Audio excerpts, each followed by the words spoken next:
দেয়ালে ঠেকে গেছে পিঠ, চ্যাম্পিয়ন্স ট্রফির দলে হয়নি জায়গা।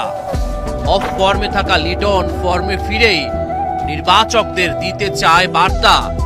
কে জানে, হয়তো জাতীয় দলে জায়গা হারিয়ে ক্ষোভ ঝেড়েছেন দুর্বার রাজশাহীর বোলারদের ওপর।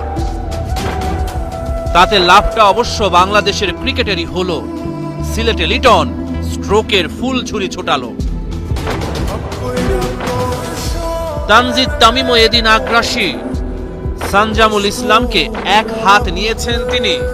ইনিংসের পঞ্চম ওভারে হাঁকালেন 2টা বাউন্ডারি আর 2টা ওভার বাউন্ডারি।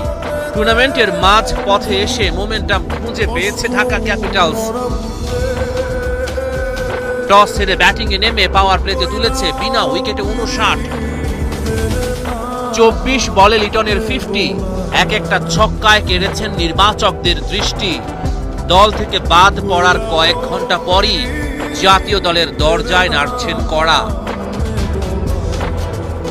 10 ওভার শেষে বিনা উইকেটে 115 ঢাকার বোর্ডে। রাজশাহীর বোলাররা চোখে সরষে ফুল দেখেছে। 35 বলে তানজিদ তামিমের হাফ শতক। লিটন তামিম তৈরি করেছেন ঢাকার বড় সংগ্রহের পথ। লিটনের উত্তাল ব্যাটিংয়ে গরম হয়েছে শীতের সন্ধ্যা, ছড়িয়েছেন মুগ্ধতা। একেবারে সঠিক সময়ে লিটনের ক্যারিয়ারের প্রথম টি-20 সেঞ্চুরি। 44 বলে ম্যাজিক ফিগারে তিনি। আত্মবিশ্বাসের তুঙ্গে লিটন কুমার। তাসকিন আহমেদের আনপ্লেয়েবল বলটাতেও মেরেছেন 4। পরের বলেই হাঁকিয়েছেন ছক্কা। 19 ওভার শেষে ঢাকার সংগ্রহ বিনা উইকেটে 231। 62 বলে তানজিদ তামিমের সেঞ্চুরি।